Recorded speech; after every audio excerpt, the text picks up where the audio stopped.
ಯಾದಗಿರಿ ಜಿಲ್ಲೆಯಲ್ಲಿ ಅಕ್ರಮ ಮರಳು ಮಾರಾಟ ಎಗ್ಗಿಲ್ಲದೆ ಸಾಗುತ್ತಿದ್ದು, ಜಿಲ್ಲೆಯ ಸುರಪುರ ತಾಲೂಕಿನಲ್ಲಿ ಇನ್ನೂ ಹೆಚ್ಚಾಗಿದೆ ಎಂದು ಬಿಜೆಪಿ ರಾಜ್ಯ ಉಪಾಧ್ಯಕ್ಷ ನರಸಿಂಹನಾಯಕ್ ಯಾದಗಿರಿಯಲ್ಲಿಂದು ಹೇಳಿದ್ದಾರೆ.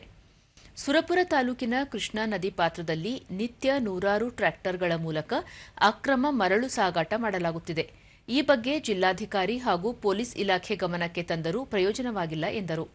ವಿನಾಕಾರಣ ಪಕ್ಷದ ಕಾರ್ಯಕರ್ತರು ಹಾಗೂ ಸಾರ್ವಜನಿಕರ ಮೇಲೆ ಪ್ರಕರಣ ದಾಖಲಿಸಲಾಗುತ್ತಿದೆ. ಮುಂದಿನ ದಿನಗಳಲ್ಲಿ ಈ ಸಂಬಂಧ ಹೋರಾಟ ನಡೆಸಲಾಗುವುದು ಎಂದು ಹೇಳಿದರು. ವ್ಯಾಪಕವಾಗಿ ಸುರಿದ ಮಳೆಯಿಂದ ಭೀಮಾ ನದಿ ತೀರ ಪ್ರದೇಶದಲ್ಲಿ ಲಕ್ಷಾಂತರ ಹೆಕ್ಟೇರ್ ಪ್ರದೇಶದಲ್ಲಿ ಬೆಳೆ ಹಾನಿಯಾಗಿದ್ದು, ಸರ್ಕಾರ ಕೂಡಲೇ ಬೆಳೆ ಪರಿಹಾರ ಒದಗಿಸಬೇಕು ಎಂದು ಆಗ್ರಹಿಸಿದರು. ಅದರಲ್ಲಿ ಸುರ್ಪುರ್ನಲ್ಲಿ ಅಂತೂ ಲೆಕ್ಕ ತಪ್ಪಿ ನಡೆದೆ.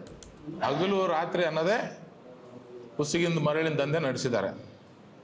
ಒಂದು ರಾಯಲ್ಟಿ ತೊಗೊಂತಾರೆ, ಆ ರಾಯಲ್ಟಿ ಮೇಲೆ 10 ಲೋಡ್ ಉಸುಗು ಹೊಡಿತಿದ್ದಾರೆ.